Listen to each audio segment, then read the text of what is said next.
তুমি রমজান এলে রাখো না রোজা, দিনকে করো আগা, পয়সা কড়ির নেই তো অভাব, দেও না তো যাকাত। আছে না? আছে। পয়সা আছে, যাকাত দে না, আছে না? আছে।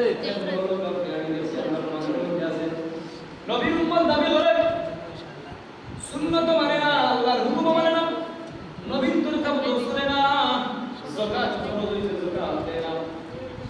তুমি রমজান এলে রাখো না রোজা, দিনকে করো আগা, পয়সা কড়ি নেই তো অভাব, দেও না তো যাকাত।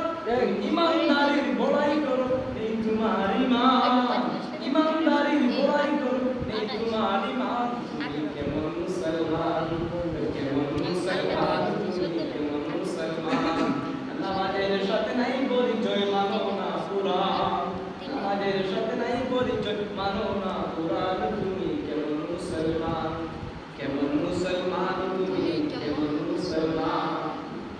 তুমি নবীর উম্মত দাবি করো, সুন্নাহ মানো না, নবীর অপমানে তোমার হৃদয় কাঁদে না।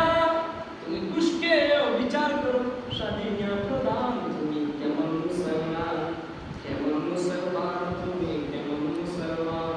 নামাজের সাথে নাই পরিচয়, মানো না কুরআন, নামাজের সাথে নাই পরিচয়, মানো না কুরআন। তুমি কেমন মুসলমান।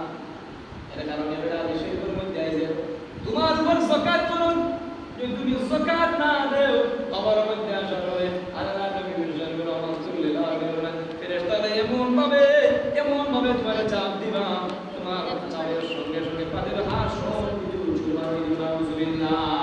আমরা সমাজের ভিতরে কিছু মুসলমান আছি, তুমি আছি, মুসলমান আছি দাবি করি, কিন্তু যাকাত তার উপর যাকাত দেয় না, আছে না নাই?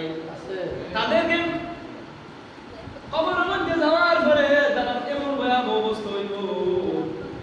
হাদিস শরীফের মধ্যে আছে কিয়ামতের কঠিন ময়দানে তাদেরকে আল্লাহ পাক রব্বুল আলামিন এমন আযাব এবং দুর্দশা কিয়ামতের কঠিন ময়দানে অপমানিত করবে, লাঞ্ছিত করবে, বঞ্চিত করবে।